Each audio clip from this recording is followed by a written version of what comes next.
விறுவிறுப்பான அரசியல் நிகழ்வுகள் குறித்த ஆய்வுகள், நியாயங்களின் நிறம் மாறாத கூர்மையான விமர்சனங்கள், தீமைகளை சுட்டெரிக்கவும் நல்ல அரசியலை வளர்த்தெடுக்கவும் அறிவார்ந்த விவாதங்கள், இளைய தலைமுறையிடம் விழிப்புணர்வை ஊட்டும் விரிவான வரலாற்று விளக்கங்கள், கலை, இலக்கியம், ஆன்மீகம், பண்பாடுகளை படம் பிடித்து காட்டும் கருத்தோவியங்கள் வாரந்தோறும் உங்கள் தமிழருவி தர்பாரில் அணிவகுக்கும்.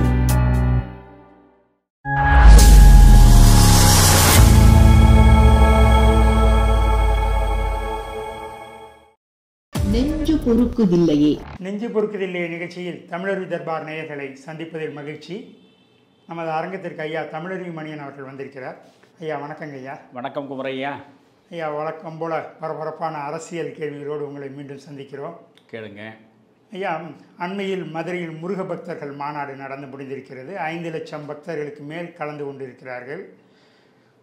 இது மதத்தை அரசியலில் கொண்டு வந்து சேர்க்கும் முயற்சி என்று ஒரு குற்றச்சாட்டு வைக்கப்படுகிறது. இந்த மாநாடு பற்றி உங்கள் கருத்து என்ன? இது மக்களிடையே என்ன தாக்கத்தை ஏற்படுத்தி இருக்கும்? அதாவது மதுரையில் முருகனுக்காகத்தான் அந்த மாநாடு நடத்தப்பட்டது என்று இந்து முன்னணியினர் சொல்கிறார்கள். இந்து முன்னணியினருடைய முயற்சியில்தான் இந்த மாநாடு உருவாக்கப்பட்டது. தொடர்ந்து அவர்கள் அரசியலுக்கும் இந்த மாநாட்டிற்கும் எந்த விதமான தொடர்பும் இல்லை. எனவே எல்லா தரப்பு மக்களும் முருக வழிபாட்டில் ஈடுபட்டிருக்கக்கூடிய முருக பக்தர்கள் அனைவரும் பெருந்திரளாக இந்த மாநாட்டிற்கு வந்து சேர வேண்டும் என்று அவர்கள் திரும்ப திரும்ப அழைப்பு கொடுத்தார்கள். அவர்கள் அளித்த அறிக்கைகளிலெல்லாம் நீங்கள் பார்த்தால் இது அரசியல் சார்ந்த மாநாடு அல்ல என்பதை தெளிவுபடுத்தினார்கள். நயனார் நாகேந்திரன் அவர்களும் இது அரசியல் சார்ந்த மாநாடு அல்ல, இது முழுக்க முருக பக்தர்களுடைய மாநாடு என்று சொன்னார்.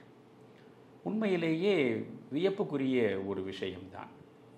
மதுரையில் 5 லட்சத்திற்கும் மேற்பட்ட மக்கள் கூடியிருக்கிறார்கள். பொதுவாகவே 5 லட்சம் பேருக்கு மேல் கூடுவார்கள் என்று அரசியல் கட்சிகள் மாநாடு போடுவதற்கு முன்பு சொல்வது வழக்கம். ஆனால் ஒரு லட்சம் பேர் கூடலாம் அல்லது 2 லட்சம் பேர் கூடலாம். 5 லட்சம் பேர் வருவார் என்று சொன்னபடி 5 லட்சம் பேர் அவர்களால் திரட்ட முடிவதில்லை. இதை பார்த்தால் வியப்பாக இருக்கிறது. நிச்சயமாக உளவுத்துறையினுடைய அறிக்கையின்படியே 5 லட்சத்திற்கு மேற்பட்ட மக்கள் அங்கே கூடினார்கள் என்று முதலமைச்சருக்கு செய்தி போனதாக தகவல். அப்படியென்றால் இது உண்மையில் ஒரு சாதனை, ஒரு வியப்புக்குரிய விஷயம். ஆனால் என்னுடைய கேள்வி, நான் முருக வழிபாடு நடத்துபவன். என் சின்னஞ்சிறு பருவம் தொட்டே பக்கத்தில் உள்ள பழனி ஆண்டவர் கோயிலுக்கு அன்றாடம் செல்லுவேன். எனவே முருக வழிபாடு என்பது தமிழனுடைய வாழ்வியலோடு இரண்டர பின்னி பிணைந்த ஒரு பண்பாடு சார்ந்த கலாச்சாரம் சார்ந்த ஒரு வாழ்வியல் முறை அது. முருகனையும் தமிழனையும் தனித்தனியாக நீங்கள் பிரித்து பார்க்கவே முடியாது. அதனால்தான் தமிழ் கடவுள் முருகன் குன்றுதோறும் குமரன் இருக்கும் இடமாக வைத்து காலம் காலமாக குமரக் கடவுளை ஆராதிக்கக்கூடியவர்களாக இருப்பவர்கள் தான் தமிழர்கள். 2000 ஆண்டுகளுக்கு முன்னால் எழுதப்பட்டது தான் திருமுருகாற்றுப்படையே. அந்த திருமுருகாற்றுப்படையை நீங்கள் படித்து பார்த்தால் குமரக் கடவுளை பற்றி அவர் எப்படி அறிமுகப்படுத்துகிறார் என்று பார்த்தால் பழையோள் குழவி, கொற்றவை சிறுவன் என்றெல்லாம் திருமுருகாற்றுப்படை பேசுகிறது. அதில் கூட நமக்கு ஒரு செய்தி இருக்கிறது, அதை நாம் ஆழமாக அறிந்து கொள்ள வேண்டும். சிவன் மகன் முருகன் என்று திருமுருகாற்றுப்படை சொல்லவில்லை. திருமுருகாற்றுப்படையில் நக்கீரன் என்ன சொல்கிறார்? கொற்றவை சிறுவன், பழையோள் குழவி. அப்படி என்றால் தாயை முதலில் வைத்துத்தான் தனையனையே அவர் குறிப்பிடுகிறார். ஆக தாய் வழி சமூகமாக தமிழருடைய சமூகம் தொன்று தொட்டு இருந்து வந்திருக்கிறது என்பதற்கு இதைவிட சான்று வேறு எதுவும் தேவையில்லை. எனவே 2000 ஆண்டுகளாக முருக வழிபாடு இந்த மண்ணில் நடந்து கொண்டிருக்கிறது. இதில் ஒன்றும் அதிசயம் இல்லை. நீங்கள் நாகரிகம் தோன்றிய காலத்தை பின்னோக்கி பார்த்து ஒரு நிலவியல் ரீதியாக புவியியல் ரீதியாக ஆய்வு நடத்தி பார்த்தாலும் முதலில் குறிஞ்சி என்பது மலைவாழ் மக்கள் உள்ள இடம். அங்கிருந்து தான் மக்களுடைய வாழ்க்கை தொடங்குகிறது. குறிஞ்சி, குறிஞ்சியிலிருந்து பிறகு முல்லை, முல்லையிலிருந்து மருதம், மருதத்திலிருந்து நெய்தல், நெய்தலிலிருந்து பாலை என்று மக்கள் பரவி வாழத் தொடங்கினார்கள். ஆனால் தொடக்கம் மலை தான். அதனால் மலையில் அவர்கள் இயற்கையாக வழிபடுகிற பொழுதே தமிழ் கடவுளாக குமரக்கடவுளை வழிபாடு செய்திருக்கிறார்கள். எனவே குன்று இருக்கும் இடமெல்லாம் குமரன் இருக்கும் இடம் என்ற அளவுக்கு வந்துவிட்டது.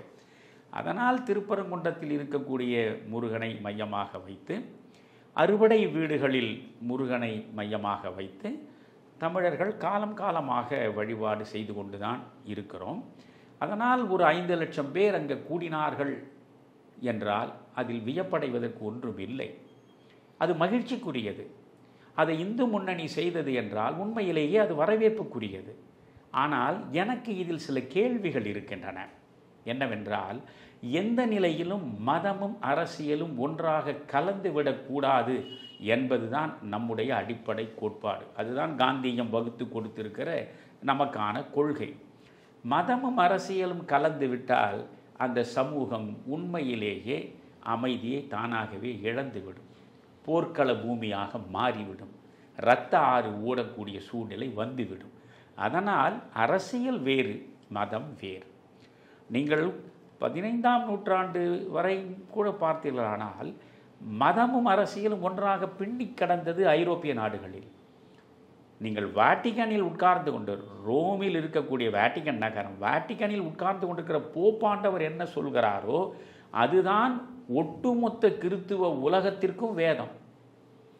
நீங்கள் எத்தனை நாடுகள் இருக்கலாம், எத்தனை நாடுகளில் எத்தனை விதமான சட்டங்கள் இயற்றப்பட்டிருக்கலாம், எத்தனை வகையான ஆட்சிகள் நடக்கலாம், ஆனால் எல்லாவற்றையும் மீறியது போப்பாண்டவர் என்ன சொல்கிறாரோ அதுதான். நீங்கள் இங்கிலாந்து புராட்டஸ்டன்ட் மதத்தை அவர்கள் தழுவக்கூடிய நிலையில் கத்தோலிக்க நிறுவனத்திற்கும் புராட்டஸ்டன்ட்டுகளுக்கும் இடையே உள்ள வேறுபாட்டின் காரணமாக சில சூழல்கள், விரும்பத்தகாத சூழல்கள் உருவெடுத்தன. மன்னரை மீறி, மக்களுடைய நாடாளுமன்றத்தை மீறி வாட்டிகனிலிருந்து வரக்கூடிய வார்த்தை தான் வேதம் என்ற நிலையில் அதிலிருந்து முற்றிலும் வேறுபட்டு மாறுபட்டு ஜெர்மனியிலும் பிரிட்டனிலும் பொங்கி எழுந்ததுடைய விளைவு மதம் வேறு அரசியல் வேறு என்று ஒரு டிமார்கேஷன், ஒரு எல்லை வகுக்கப்பட்டு விட்டது. மத கலப்பற்ற அரசியல் தான் நடக்க வேண்டும் என்று முடிவெடுத்த நிலையில் வாட்டிகனுடைய செல்வாக்கு சரிந்தது. புரிகிறதா? இன்றைக்கும் கிறித்துவர்கள் அனைவரும், உலகம் முழுவதும் இருக்கக்கூடிய அனைத்து கிறித்துவர்களும் போற்றத்தக்க ஒரு நிலையில் இருப்பவர் தான் போப்பாண்டவர். அதில் யாருக்கும் எந்த மாற்று கருத்தும் இல்லை. ஆனால் போப்பாண்டவர் வைத்துத்தான் அரசியல் நடவடிக்கைகள், ஆட்சி நடவடிக்கைகள் என்ற நிலை இப்பொழுது இல்லை. ஆயிடுங்களா? ரோமுக்குள்ளேயே இல்லை. அதனால் மதம் வேறு அரசியல் வேறாக பிரிந்து இருப்பது தான் சமூகத்திற்கு, சமூக நல்லிணக்கத்திற்கு சரியானது என்று உலகமே இன்றைக்கு ஏற்றுக்கொண்டதை உங்களுக்கு நான் குறிப்பிட விரும்புகிறேன். இந்த முருகர் மாநாடு நடத்தது, இதை இந்து முன்னணி நடத்தினார்கள். சரி, பாஜகவுடைய தலைவர் நயினார் நாகேந்திரனை அறிக்கை கொடுத்தார். இதில் அரசியலே கிடையாது, முழுக்க முழுக்க முருக பக்தர்களை கூட்டுவது தான் எங்களுடைய நோக்கம் என்று. சரி, ஆனால் அந்த முருக பக்தர்கள் கூடினார்கள். 5 லட்சத்திற்கு மேற்பட்டவர்கள் ஒரே நேரத்தில் கந்தர் சஷ்டி கவசத்தை பாடியது என்பதை நினைக்கிற பொழுதே பரவசமாக இருக்கிறது. அவையெல்லாம் பாராட்டுக்குரியவை. புரிகிறதா? இந்த ஏற்பாடுகள் எல்லாம் சிறப்பாக நடந்திருக்கின்றன. நீங்கள் தினமலர் நாளிதழில் பார்த்தால் கூட ரொம்ப அழகாக அவர்கள் பட்டியலிட்டிருக்கிறார்கள். அதாவது அந்த எந்த இடத்திலும் அமைதியை குலைப்பது போன்று ஒரு பிரச்சனையும் இல்லை. ஒரு கட்டுக்கோப்பான இராணுவம் போல, இராணுவ கட்டுக்கோப்போடு தான் மக்கள் அனைவரும் சேர்ந்திருக்கிறார்கள். அதில் ஒரு 2000க்கு மேற்பட்ட இந்து முன்னணியை சார்ந்த நண்பர்கள் மேற்பார்வை செய்து அதை முறைப்படுத்தி இருக்கிறார்கள். 5 லட்சம் பேர் கூடி கலைகிற பொழுது கூட வாகன நெரிசல் இல்லை, போக்குவரத்தில் எந்த பிரச்சனையும் இல்லை. மக்கள் கலைந்த பிறகு அந்த இடம் மக்கள் கூடுவதற்கு முன்பு எவ்வளவு தூய்மையாக இருந்ததோ அந்த அளவுக்கு தூய்மையாக அவர்கள் எல்லாவற்றையும் ஒழுங்குபடுத்திவிட்டு தான் அங்கிருந்து புறப்பட்டிருக்கிறார்கள். எனவே ஒரு மாநாடு நடப்பது என்றால் அது இப்படித்தான் நடக்க வேண்டும் என்பது போல எல்லா அரசியல் கட்சிகளுக்கும் பாடம் நடத்துகிறார் போல் ஒரு முருக பக்தர்கள் மாநாடு நடத்தப்பட்டிருக்கிறது என்று தினமலர் சொல்கிறதே அது 100க்கு 100 உண்மை. ஆனால் இந்த மாநாட்டில் ஏன் அரசியல் பேசினீர்கள்? நான் கேட்பது அதுதான். இல்லையா, அப்படி பார்த்தீங்கன்னா பழனியில் வந்து இந்து சமய அறநிலையத்துறை முருகர்கள் மாநாடு நடத்தியது. அந்த மாநாடு மற்றும் அரசியலுக்காக இல்லையா? அதாவது உங்களுடைய கேள்வியே வந்து தவறு. பழனியில் வந்து முருக பக்தர்கள் மாநாடு நடக்கவில்லை குமரையா. அரசினுடைய ஒரு அங்கமாக இருக்கிற இந்து அறநிலையத்துறை நடத்துகிறது. அப்படி என்றால் அரசு நடத்துகிறது. அப்போ மதத்தை வந்து அரசே கையில் எடுக்குது. அதைத்தான் நான் சொல்ல வருகிறேன். நீங்கள் வந்து புரிந்து கொள்ளுங்க. அரசு வந்து அறநிலையத்துறையின் சார்பாக சேகர் பாபுவின் மூலம் அந்த மாநாட்டை அவர்கள் உருவாக்குகிறார்கள் பழனியில். காரணம், நாங்கள் வந்து கிறிஸ்துவர்களுக்கும் இஸ்லாமியர்களுக்கும் மட்டுமே ஆதரவாளர்கள் என்பது போல பொய் பிரச்சாரத்தை இவர்கள் செய்கிறார்கள். நாங்கள் இந்துக்கள் மீது, இந்து கோயில்களின் மீது, இந்து கடவுள்களின் மீது எல்லையற்ற பக்தி கொண்டு கண்ணீர் மல்க கைகூப்பி வணங்கக்கூடியவர்கள். எங்களை நீங்கள் நம்புங்கள் என்று சொல்வதற்காக திமுக திராவிட மாடல் அரசு எடுத்துக்கொண்ட முயற்சியில் ஒன்றுதான் இந்த பழனியில் நடந்த முத்தமிழ் முருகன் மாநாடு. அந்த முத்தமிழ் முருகன் மாநாட்டுக்கு இவர்கள் கொடுத்த அந்த வைத்த முகமூடியெல்லாம் பார்க்க வேண்டும். அது உலகம் முழுவதும் உள்ள பன்னாட்டு அறிஞர்கள் முருகனை பற்றி ஆய்வு செய்து அவர்கள் அங்கே அறிக்கை வாசிப்பதற்கு ஏற்பாடு செய்கிற அளவுக்கு அதை அவர்கள் கொண்டு போனார்கள். ஆதீனங்களை எல்லாம் வரவழைத்தார்கள். அப்படி நடத்தினார்கள். எது எப்படி ஆயினும் ஒரு அரசினுடைய அங்கமாக இருக்கும் அறநிலையத்துறையின் சார்பில் அங்கே சமய மாநாடு நடந்தது என்பது மன்னிக்க முடியாத மாபெரும் குற்றம். அரசு வந்து முழுக்க முழுக்க சமய சார்பற்றதாக இருக்க வேண்டும். மதச்சார்பின்மைதான் ஒரு அரசினுடைய மிக முக்கியமான நோக்கமாக இருக்க வேண்டும். இதைத்தான் திராவிட மாடல் அரசும் சொல்லிக் கொண்டிருக்கிறது. நான் கேட்கிறேன், இன்றைக்கு திமுகவை தோற்றுவித்தவர் யார்? அறிஞர் அண்ணா. அந்த வரலாறு கூட ஸ்டாலினுடைய திருமகன் உதயநிதிக்கு தெரியவில்லை. அவர் பேசுகிற பொழுது என்ன சொல்கிறார்? கலைஞரால் உருவாக்கப்பட்ட கட்சி இது என்கிறார். அந்த 50 தலைவர்கள் அவருடைய தாத்தா கலைஞரே கிடையாது. இல்லை, அதெல்லாம் ஊரறிந்த உண்மைதான். இவர்கள் எவ்வளவு மறைக்க பார்த்தாலும் இவர் வந்து அந்த கூட்டம் நடந்த பொழுதே 18 பேர் பேசுவதில் 18வது இடத்தில் பெயர் தான் கலைஞர் கருணாநிதிக்கு கொடுத்திருந்தார்கள். அந்த கட்சியை உருவாக்கியது அண்ணா. அண்ணாவுக்கு துணை நின்ற தளபதிகள் இவர்கள். அதற்கு பிறகு இந்த கட்சியை பெருமளவுக்கு வளர்த்து கட்டுக்கோப்போடு கலைஞர் வைத்திருந்தார் என்பதை யாரும் மறைக்கவும் முடியாது, மறுக்கவும் முடியாது. அது வேறு. அண்ணா உருவாக்கிய கட்சி இது. அந்த அண்ணா 67 முதலமைச்சர் நாற்காலில் வந்து அமர்ந்த பிறகு இந்த ஆயுத பூஜையெல்லாம் ஆண்டுதோறும் எல்லா அரசு அலுவலகங்களும் நடத்துவார்கள் வழக்கமாக. அதை அவர் வந்து ஒரு நாத்திகராக இருப்பதனால், இறை மறுப்பாளராக இருப்பதனால் அவர் ரொம்ப மென்மையாக சொன்னார், அரசு அலுவலகங்கள் மதபீடங்களாக மாறக்கூடாது. என்றால் மதச்சார்பின்மை தான் அரசினுடைய நோக்கம். எல்லா மக்களுக்குமான அரசாகத்தான் இருப்பது நல்லது. எனவே நீங்கள் எந்த சாமி படங்களையும் வைத்து பூஜை நடத்துவதை அரசு அலுவலகங்களில் செய்யலாகாது என்று அவர் முதலில் சொன்னார். இதை ஒரே நாளில் நீங்கள் செய்துவிட வேண்டும் என்றும் சொல்லவில்லை. ஆனால் இதிலிருந்து நீங்கள் மெல்ல மாற்றம் அடைய வேண்டும் என்று ரொம்ப மென்மையாக சொன்னார். அப்படி சொன்ன அண்ணா அரசு அலுவலகங்களில் சாமி படமே இருக்கக்கூடாது என்று சொன்ன அண்ணாவின் வாரிசுகளுடைய ஆட்சி தான் இன்றைக்கு. ஆனால் இந்த ஆட்சியில் அறநிலையத்துறையை வைத்துக்கொண்டு நீங்கள் பழனிக்கு சென்று முருகருக்காக மாநாடு போடுகிறீர்கள், முத்தமிழ் முருகன் மாநாடு என்று. இதுவே முற்றிலும் முரணானது. நீங்கள் பேசுகிற திராவிட அரசியலுக்கு புறம்பானது. மதச்சார்பின்மை என்கிற கொள்கைக்கு முற்றிலும் எதிரானது. இதை நீங்கள் செய்தீர்கள், அது தவறு. அந்த தவறு இந்த பக்கம் நிகழ்ந்து விடக்கூடாது என்பதற்காகத்தான் அரசியலே இல்லாமல் முழுக்க முழுக்க பக்திமயமான, பக்தி மனம் கமழுகிற ஒரு முருகர் மாநாட்டை நடத்துவதற்கு இந்து முன்னணி முன்னின்று முயன்றது என்றால் அது பாராட்டுக்குரியது தான். நீங்கள் 5 லட்சம் பேர் முருகனுக்காக அங்கே கூடி அவர்கள் முருகனுக்காக அவர்கள் கோஷமிடுவதும் அவர்கள் முருகனுக்காக தங்கள் பிரார்த்தனையை வெளிப்படுத்துவதும் கந்தர் சஷ்டி கவசத்தை பாடுவதுமாக மனம் உருகி இருந்த சூழல் என்பது அற்புதமானது. நான் என்ன சொல்கிறேன், நீங்கள் ஆண்டுக்கு ஒரு முறை இஸ்லாமிய பெருமக்கள் அத்துணை பேரும் அவர்கள் மெக்காவுக்கு செல்கிறார்கள். காபா ஆலயத்திற்கு முன்னால் அவர்கள் தொழுகை நடத்துகிறார்கள். உலகம் முழுவதும் இருக்கக்கூடிய இஸ்லாமியர்கள் ஆண்டுக்கு ஒரு முறை காபா ஆலயத்திற்கு முன்னால் போய் தொழுகை நடத்த வேண்டும். அது அவர்களுடைய மார்க்க கடமைகளில் 5 கடமைகளில் ஒன்று. அது ஹஜ் யாத்திரை நடத்துவது. எனவே அப்படி இஸ்லாமியர்கள் ஆண்டுக்கு ஒரு முறை காபா ஆலயத்தின் முன்னால் கூடி தொழுகை நடத்துகிறார்களே, அதில் அரசியல் இல்லை. இறை நம்பிக்கையோடு இறைவனை தொழுவதற்காக கூடுகிற கூட்டம். அதே போல தமிழ்நாட்டில் ஆண்டுதோறும் நீங்கள் 6 அறுவடை வீடுகளுக்கு முன்னாலும் நீங்கள் போய் மாநாடு நடத்துங்கள், முருக பக்தர்களை கூட்டுங்கள், முருகனை பற்றி பேசுங்கள். ஏனென்றால் முருகன் வேறு தமிழ் வேறு அல்ல, பேசுங்கள், அவையெல்லாம் சரி. ஆனால் அந்த இடத்தில் நின்று கொண்டு நீங்கள் திராவிடத்திற்கு எதிராக பேசுவது என்று புறப்பட்டால் அது அரசியலாகிறது. அண்ணாவை பற்றியும் பெரியாரை பற்றியும் வெளியிடப்பட்ட படங்கள், அது பிறகு வருகிறேன்.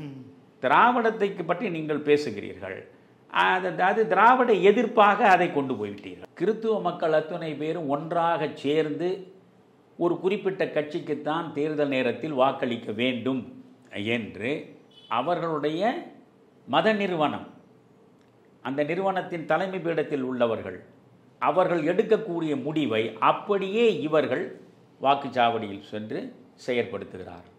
அவர்களுக்கென்று சொந்த சிந்தனையோடு அவர்கள் சென்று வாக்குகளை வழங்குவதில்லை. காரணம், அவர்கள் யாருக்கு வாக்களிக்க வேண்டும் என்ற விதியை தீர்மானிப்பது அந்த கிறித்துவ மதபீடம். அதே போல இஸ்லாமியர்கள் யாருக்கு வாக்களிக்க வேண்டும் என்று ஜமாத் அவர்களுக்கு ஒரு முடிவை சொல்லுகிறது. அந்த முடிவின்படி அவர்கள் செய்கிறார்கள். இதை நான் வரவேற்கவில்லை. ஒரு கிறித்துவராக இருப்பவர் அவர் சுயசிந்தனையாளராக இருக்க வேண்டும். ஒரு இஸ்லாமியர் சுயசிந்தனையாளராக இருக்க வேண்டும். ஒரு ஆட்சி நடந்தது, 5 ஆண்டு காலம் நடந்து முடிந்திருக்கிறது. அதற்கு பிறகு தேர்தல் வருகிறது. தேர்தல் நேரத்தில் வாக்கு வழங்குவதற்காக நீங்கள் செல்லுகிற பொழுது இந்த 5 ஆண்டு காலத்தில் இந்த ஆட்சியின் மூலம் நமக்கு கிடைத்த நன்மைகள் என்னென்ன, நமக்கு இழைக்கப்பட்ட தீமைகள் என்னென்ன, இவற்றையெல்லாம் நெஞ்சுக்குள்ளே ஒரு பட்டியல் போட்டு பார்த்து அந்த ஆய்வின் அடிப்படையில் இவர்கள் மீண்டும் ஆட்சிக்கு வருவது நல்லதா அல்லது தீயதா என்று சிந்தித்து அந்த முடிவை வெளிப்படுத்துவதற்கு நீங்கள் வாக்குச்சாவடிக்கு செல்ல வேண்டும். அங்கே மதத்திற்கு வேலையே இல்லை. ஒரு இஸ்லாமியர் இஸ்லாமியராக இருப்பது என்பது வேறு, மார்க்க நெறிப்படி தன் வாழ்வை அமைத்துக் கொள்வது என்பது வேறு. ஆனால் அரசியலுக்கு வருகிற பொழுது எந்த கட்சி ஆட்சி நடத்துகிறதோ அதனுடைய நல்லது கெட்டது அனைத்தையும் ஆய்வு செய்து அதற்கு ஆதரவு தருவதா இல்லையா என்று தனித்தனியாக இஸ்லாமிய பெருமக்கள் முடிவெடுத்து வாக்குச்சாவடிக்கு போக வேண்டும். அதைத்தான் கிறித்துவ பெருமக்களும் செய்ய வேண்டும். தனித்தனியாக அவர்கள் முடிவெடுத்து எது நல்லது எது கெட்டது என்று யோசித்து அவர்கள் செல்ல வேண்டும். அதற்கு மாறாக ஜமாத்து முடிவெடுத்தது நாங்கள் அதன்படி ஓட்டு போடுகிறோம், சர்ச்சு முடிவெடுத்தது நாங்கள் அதன்படி வாக்களிக்கிறோம் என்று சொல்லுகிற நிலை ஒரு பக்கம் இருக்கிறது. அது ஒரு கசப்பான உண்மைதான். அவர்கள் அப்படி செய்கிறார்கள் என்பதற்காக இந்து மக்கள் அத்துணை பேரும் ஒன்றாக கூடி ஒரே பக்கமாக யோசித்து இந்து முன்னணி சொல்லுகிறார் போல அல்லது பாஜக சொல்லுகிறார் போல இன்னாருக்குத்தான் வாக்களிக்க வேண்டும் என்ற ஒரு நிலைக்கு இட்டு செல்வதற்கு நீங்கள் முருக மாநாடு மூலமாக முயன்றால் இது ஹிந்து போலரைசேஷன். நீங்கள் ஒரு இஸ்லாம் போலரைசேஷன், கிறிஸ்டின் போலரைசேஷன் மாதிரி ஹிந்து போலரைசேஷனுக்கு வருகிறீர்கள். பிறகு இந்த சமூகம் என்ன ஆவது? மத ரீதியாக மக்கள் பிளவுபடுகிற போது பகைமைதான், இரத்தம்தான், அமைதியின்மைதான். எனவே இந்த சூழல் நடந்துவிடக்கூடாது. தமிழ்நாட்டில் இந்த சூழல் இல்லை. புரிகிறதா? நீங்கள் ராமனை வைத்துக்கொண்டு வட இந்தியாவில் அரசியல் செய்வது கூட நாம் வரவேற்கக்கூடியது இல்லை. மதத்தை அரசியலுக்குள் கொண்டு வராதீர்கள். நீங்கள் காங்கிரஸ் ஆட்சியில் நடந்த தவறுகளை எல்லாம் பட்டியலிட்டு அவற்றினால் என்னென்ன தீமைகள் மக்களுக்கு இழைக்கப்பட்டன என்பதை தெளிவாக சொல்லி நீங்கள் அகில இந்திய அளவில் நாடாளுமன்ற அரசியலுக்கு தயாராகி நீங்கள் நாற்காலியில் போய் உட்கார வேண்டும். அதே போல இங்கே நீங்கள் பார்க்கிற பொழுது நான் கேட்கிறேன், முருகர் மாநாடு நடத்தி இந்துக்கள் அனைவரையும் ஒன்றாக கூட்டித்தான் மதத்தை அரசியலில் மையமாக வைத்து இந்த ஆட்சிக்கு எதிராக நடக்க வேண்டும் என்பதை நான் இம்மியும் வரவேற்க மாட்டேன். திராவிட முன்னேற்ற கழகத்தினுடைய ஆட்சி 4 ஆண்டு காலமாக நடந்து இந்த மக்கள் அடைந்திருக்கக்கூடிய அவலங்கள் எண்ணிக்கை உட்படாது. எண்ணற்ற தீமைகளை இந்த ஆட்சி மக்களுக்கு செய்திருக்கிறது. ஏராளமாக மக்களுடைய சொத்து கொள்ளையடிக்கப்பட்டிருக்கிறது. இங்கே அதிகார வர்க்கமும் அசிங்கப்பட்டு விட்டது. அரசியல் ஆட்சி பீடத்தில் இருப்பவர்களும் அதிகார வர்க்கமும் கைகோர்த்து கொண்டு ஒட்டுமொத்தமாக தமிழ் சமூகத்தினுடைய பொது சொத்தை கொள்ளையடிப்பதைத்தான் இன்றைக்கு இந்த ஆட்சியின் மூலம் செய்து கொண்டிருக்கிறார்கள். இவற்றையெல்லாம் நீங்கள் 1, 2, 3 என்று மக்கள் முன்னாலே வெளிப்படுத்தி அவர்களுக்கு விழிப்புணர்வை உருவாக்கி இந்த ஆட்சியை அகற்றுவதற்கு முனைவதுதான் அரசியல். இங்கே மதத்திற்கு வேலை இல்லை. இஸ்லாமியர்கள் செய்கிறார்கள், கிறிஸ்தவர்கள் செய்கிறார்கள், அதனால் நாங்களும் செய்ய வருகிறோம் என்று சொன்னால் தவறான வழியில் பாரதிய ஜனதா கட்சி இங்கே இருக்கக்கூடிய மக்களை திசை திருப்ப பார்க்கிறது. இது பாரதிய ஜனதா கட்சிக்கே நல்லதல்ல. அதை தெளிவாக நான் உங்களுக்கு சொல்ல விரும்புகிறேன். நான் கேட்கிறேன், நீங்கள் இங்கிருந்து செல்லக்கூடிய நம்முடைய பிள்ளைகள் அனைவரும் பள்ளிக்கு செல்லுகிற பொழுது நெற்றியில் திருநீரிட்டு கொள்ள வேண்டும், குங்குமம் வைத்துக் கொள்ள வேண்டும், ருத்ராட்ச மாலையை வெளியே தெரிகிறார் போல் அணிந்து கொள்ள வேண்டும் என்று சொல்வது இதுதான் முருக வழிபாடா? இதற்காகத்தான் அந்த மாநாடா? அப்படி என்றால் எதை நோக்கி நீங்கள் செல்கிறீர்கள்? நான் கேட்கிறேன். நான் சின்னஞ்சிறு பருவம் தொட்டே பள்ளிக்கூடத்தில் 11ஆம் வகுப்பு படிக்கிற வரையில் என் நெற்றியில் திருநீர் தான் இருக்கும். காரணம், நான் பள்ளியில் சேர்ந்த நாள் தொட்டே என்னுடைய அன்னையார் அவர் நெற்றியில் திருநீர் வைத்துத்தான் என்னை பள்ளிக்கூடத்திற்கு அனுப்புவார். அது ஒரு பழக்கமாகிவிட்டது எனக்கு. நான் எப்பொழுதுமே என் நெற்றியில் திருநீர் துலங்கத்தான் காட்சி தருவேன். பிறகு நான் கல்லூரிக்கு போனேன். கல்லூரிக்கு போன பிறகு இந்த நெற்றியில் இந்த திருநீர் வைத்துக் கொள்ள வேண்டியது தேவையில்லை என்ற உணர்வு எனக்கு ஏற்பட்டது. கடவுள் வழிபாடு என்பது மனதுக்குள் இருக்க வேண்டும். அதனுடைய அடையாளமாக இது திருநீர் என்பது மிகச்சிறந்த தத்துவம் கொண்டது.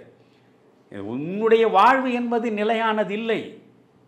அது ஒரு கட்டத்தில் முடிந்துவிடும். எப்படி ஒரு பிணம் கரிந்து சாம்பலாகி அந்த சாம்பலைத்தான் நீர், அந்த நீரைத்தான் நான் எடுத்து வச்சுக்கிறேன். அப்படி என்றால் நீயும் ஒரு நாள் கரிந்து எரிந்து சாம்பலாக போகிறாய். உன் வாழ்வு நிலையானதல்ல, நித்தியமானதல்ல என்று எனக்கு நானே அறிந்து அதன்படி நடப்பதற்காக வைத்தது தான் திருநீர். புரிகிறதா? அந்த திருநீரை நான் வைத்துக் கொண்டிருந்தது இவற்றை இந்த தத்துவ தரிசனத்தை அறிந்து அல்ல. என் அம்மா எனக்கு கொடுத்த வழக்கத்தை நான் பின்பற்றினேன். பிறகு நான் கல்லூரிக்கு போனேன். கல்லூரிக்கு போன பிறகு இது போன்ற அடையாளங்கள் அவசியமில்லை என்று எனக்கு பட்டது. நான் அடையாளத்தை தவிர்த்து விட்டேன். புரிகிறதா? இப்பொழுது நான் கேட்பது, ஒவ்வொரு பையனும் அல்லது பெண்ணும் இப்பொழுது திருநீர் குங்குமம் வைத்து கொண்டு போக வேண்டும். நீங்கள் ருத்ராட்ச மாலையை வெளியே தெரிகிறார் போல் பள்ளிக்கு போக வேண்டும் என்று சொன்னால் இந்த ஹிஜாப் என்று இப்படி அணிந்து கொண்டு போக வேண்டும், அப்படி அணிந்து கொண்டு போக வேண்டும் என்று இஸ்லாமியர்கள் சொல்லுகிற பொழுது அந்த சொல்லுக்கும் இந்த சொல்லுக்கும் என்ன வேற்றுமை? அவருடைய நடைமுறைக்கும் உங்களுடைய நடைமுறைக்கும் என்ன வேற்றுமை? அப்படி என்றால் இந்த மாநாட்டினுடைய நோக்கம் என்ன? இந்த மாநாடு மதத்தின் அடிப்படையில் மக்களை ஒன்றுபடுத்துவதற்காகத்தான் உருவானதா? அது ஒருபோதும் இந்த தமிழ்நாட்டில் வளரக்கூடாது என்று நான் நினைக்கிறேன். நீங்கள் முருகனை வழிபடுங்கள், ஆண்டு முழுவதும் மாநாடு நடத்துங்கள், முருகனுடைய பெருமையை பேசுங்கள், திருமுருகாற்று படையை கொண்டு போய் சேருங்கள், கந்தர் சஷ்டி கவசத்தை எல்லா மக்களும் திரும்ப திரும்ப சொல்லுகிறார் போல் அவர்கள் நெஞ்சுக்குள்ளே கொண்டு போய் சேர்த்து விடுங்கள். இவற்றையெல்லாம் ஆதீனங்கள் ஒரு பெரும் பணியாக நடத்தட்டும். புரிகிறதா? முருகனை மையமாக வைத்து மாநாடு என்கிற பொழுது அங்கே அரசியலுக்கு என்ன இடம் என்று கேட்கிறேன். அங்கே திராவிடம் பற்றி பேச வேண்டிய அவசியம் என்ன என்று கேட்கிறேன். அங்கே பெரியாரையும் அண்ணாவையும் பற்றி ஒரு ஆவணப்படமாக நீங்கள் போட்டதாக சொல்கிறார்கள். அதற்கு அங்கே என்ன தேவை ஏற்பட்டது? பெரியார் ஒரு கடவுள் மறுப்பாளர், அண்ணா ஒரு கடவுள் மறுப்பாளர். கடவுளை ஏற்காதவர்கள் கடவுளை கண்டபடி பேசியே தங்கள் அரசியலை வளர்த்தார்கள். புரிகிறதா? எனவே அந்த கடவுள் மறுப்பாளர்களை பற்றி கடவுளை பற்றியே பேசுவதற்காக கூடிய கூட்டத்தில் எதற்காக ஒரு ஆவணம் போட வேண்டும்? அப்படி என்றால் உங்கள் நோக்கம் என்ன? உங்களுடைய நோக்கம் என்பது இந்துக்களுடைய வாக்கு வங்கியை ஒன்று திரட்டுவது என்றால் இதைவிட பிழையான ஒரு நடவடிக்கை வேறு எதுவும் இருக்க முடியாது. அதனால் நான் சொல்வதெல்லாம், முருகனுக்கு மாநாடு போட்டது மகிழ்ச்சிக்குரியது. 5 லட்சத்திற்கு மேற்பட்ட மக்கள் கூடியது வியப்புக்குரியது. ஒரு இராணுவ அணிவகுப்பு போல மக்கள் அவ்வளவு கட்டுப்பாடோடு நடந்து கலைந்து சென்றது ஆராதனைக்குரியது. இவையெல்லாம் எனக்கு மகிழ்ச்சியை தரக்கூடிய நல்ல அம்சங்கள் தான். ஆனால் அந்த மேடையில் நின்று கொண்டு நீங்கள் திராவிட எதிர்ப்பு அரசியலை பேசுவது என்பது எந்த வகையிலும் பொருத்தப்பாடு உடையது கிடையாது.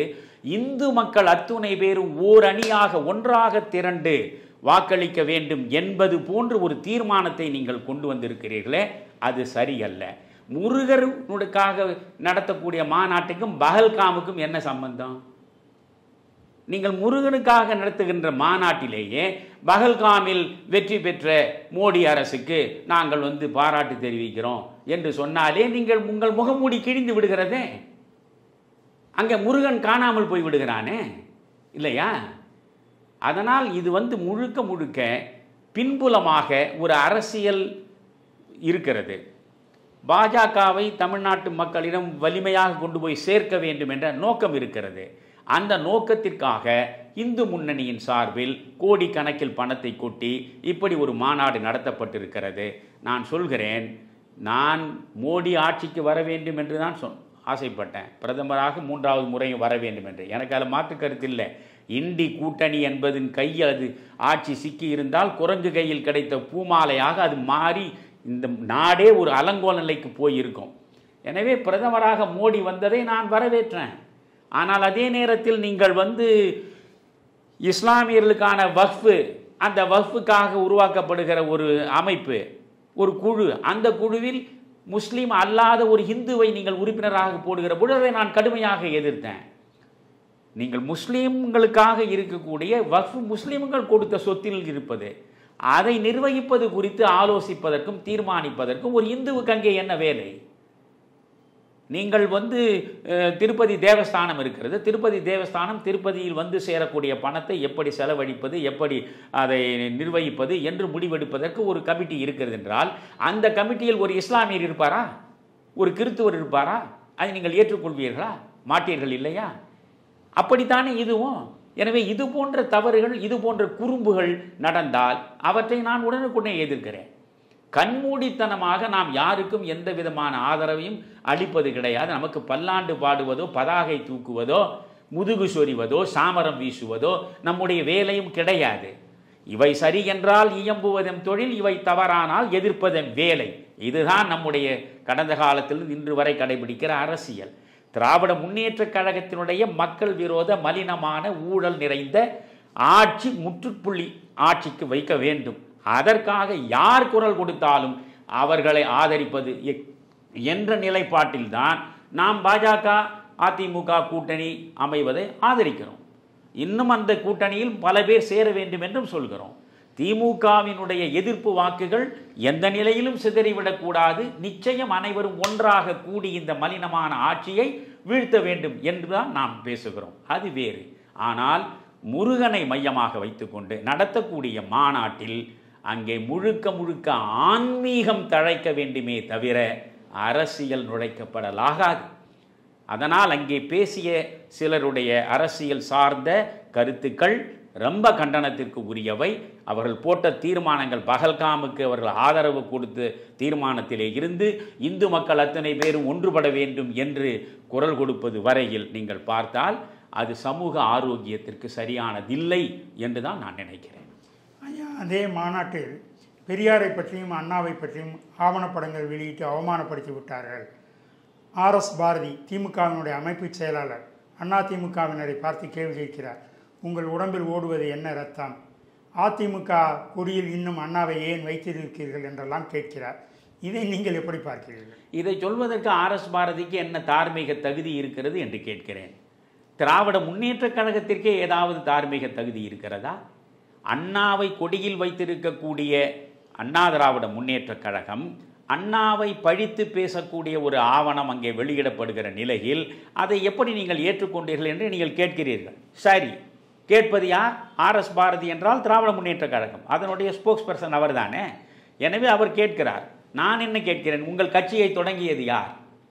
கட்சியின் கொடியில் அதிமுகவில் கொடியில் தான் அண்ணா இருக்கிறார். ஆனால் உங்களுடைய கட்சியை தொடங்கியது யார்?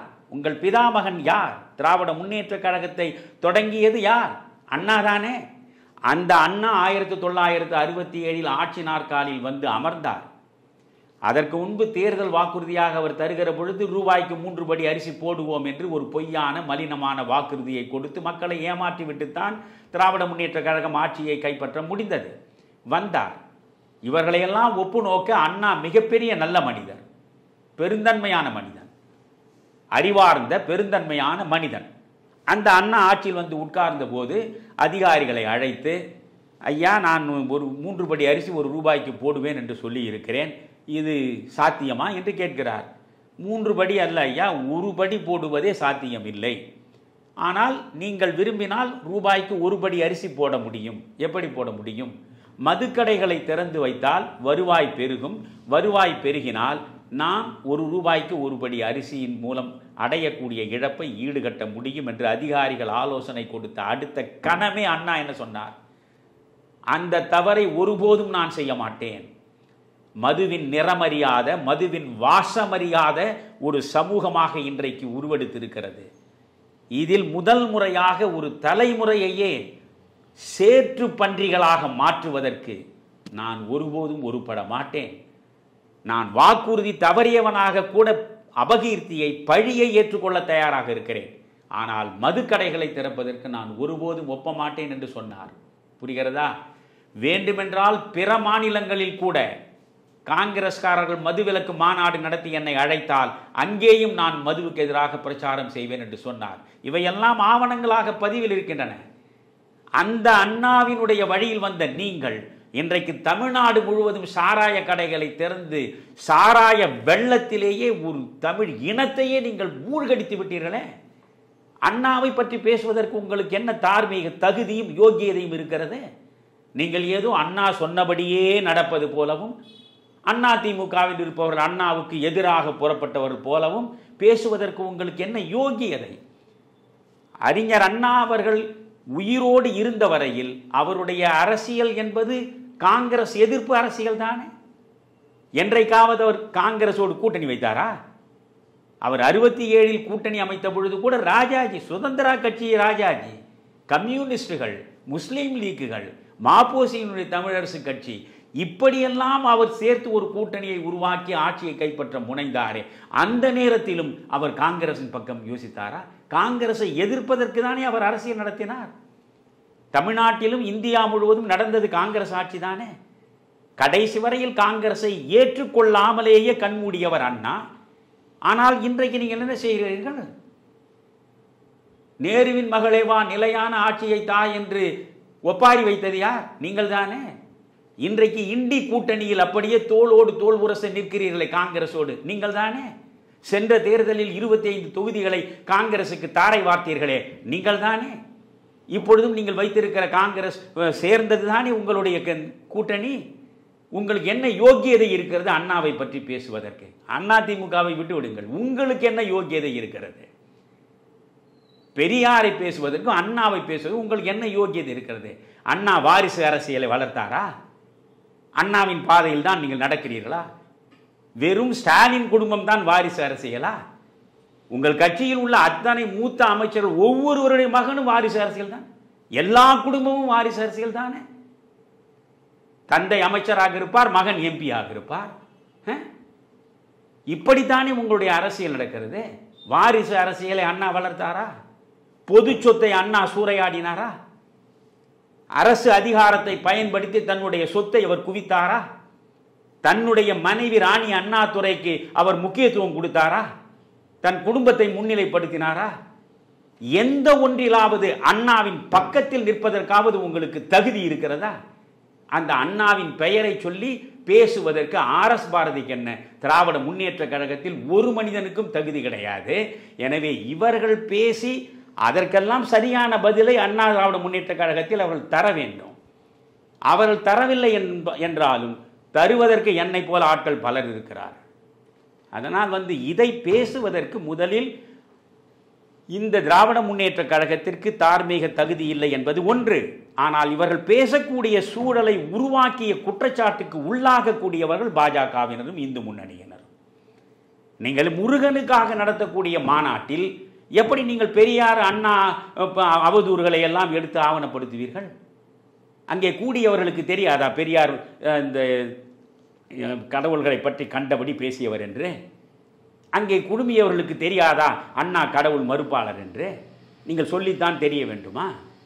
எனவே இது போன்ற ஆவணப்படங்கள் அந்த படங்களை போட்டது, அந்த ஆவணப்படங்கள் நானும் பார்க்கவில்லை, யாரும் பார்த்ததாக தெரியவில்லை. அது நயினார் நாகேந்திரனே சொல்கிறார், நானே அதை பார்க்கவில்லை என்கிறார். பிறகு எப்படி வந்தது? இந்த ஆவணப்படங்களை போட்டது ஒரு குற்றம். நீங்கள் ருத்ராட்ச மாலை அணியுங்கள், நீங்கள் திருநீரை பூசிக்கொள்ளுங்கள், குங்குமத்தை வைத்துக் கொள்ளுங்கள், உங்கள் பிள்ளைகளை அப்படியே கொண்டு போய் பள்ளிக்கு அனுப்புங்கள் என்று சொன்னது மன்னிக்க முடியாத குற்றம். இது முழுக்க முழுக்க மத அரசியல். இந்த மத அரசியல் இந்த மண்ணில் வளர்வதற்கு ஒருபோதும் மக்கள் இடம் தரக்கூடாது, மக்கள் தரமாட்டார்கள். நீங்கள் இந்து மக்களை பொறுத்தவரையில் நான் சொல்கிறேன், அவர்களிடம் இருக்கக்கூடிய ஒரு நல்ல குணம், அவன் இந்துவாக இருப்பான், அவன் இந்து கோயிலுக்குத்தான் போவான், அவன் நாகூருக்கு சென்றும் அவன் இஸ்லாமியருடைய வழிபாட்டை அவனும் செய்வான், அவன் அங்கிருந்து வேளாங்கண்ணிக்கும் போவான், வேளாங்கண்ணியில் போய் மண்டிக்கிடுவான். ஒரு இஸ்லாமியரும் கிறித்துவரும் செய்யாததை பரந்த மனதோடு, விசாலமான மனதோடு அனைத்து மதங்களும் ஒரு எல்லையை நோக்கித்தான், ஒரு பரம்பொருளை நோக்கித்தான் நம்மை அழைத்து கொண்டு செல்கின்றன என்ற புரிதல் உள்ளவர்கள் இந்துக்கள். எனவே இந்த இந்துக்களாக இருக்கக்கூடிய தமிழர்கள், நான் கேட்கிறேன், இப்பொழுது கிறிஸ்தவர்கள் இஸ்லாமியர்கள் இந்த சிறுபான்மை வாக்குகளை அப்படியே அள்ளி கொண்டு செல்கிறார் திமுகவில் ஆட்சி என்றால் 13 விழுக்காடை வைத்துக்கொண்டு ஒருவர் ஆட்சி நடத்த முடியுமா? ஆட்சிக்கு வர முடியுமா? இந்த 2 சமூகமுமே சேர்ந்தாலே 13 விழுக்காடு தான். அப்போ 87 விழுக்காடு வாக்காளர்கள் இந்துவாக தான், அவன் கிறிஸ்துவனாகவும் இல்லை, இஸ்லாமியனாகவும் இல்லை. எப்படி இவர்களால் ஆட்சிக்கு வர முடிகிறது? இவனும் வாக்களித்ததால் தானே. அப்படியானால் இவன் அரசியலை அரசியலாக பார்க்கிறான், மதத்தை தனியாக பிரித்து பார்க்கிறான். மற்றவர்களுக்கு இல்லாத அந்த அரிய குணம், அந்த சிறந்த குணம், அந்த பெரும் குணம் இங்கே இருக்கக்கூடிய தமிழனாக இருக்கிற, இந்துவாக இருக்கிற இவனுக்கு இருப்பதை நீங்கள் வரவேற்க வேண்டும், வளர்த்தெடுக்க வேண்டும். அதை விட்டுவிட்டு இவனுடைய நெஞ்சிலும் நஞ்சை பாய்ச்சி மத ரீதியாக வாக்குகளை சேகரிக்க முயல்வது என்பது அபத்தமானது. திராவிட முன்னேற்ற கழகத்தை வீட்டிற்கு அனுப்புவது உங்களை விட 1000 மடங்கு கூடுதலாக முனைப்போடு நான் நிற்கிறேன்.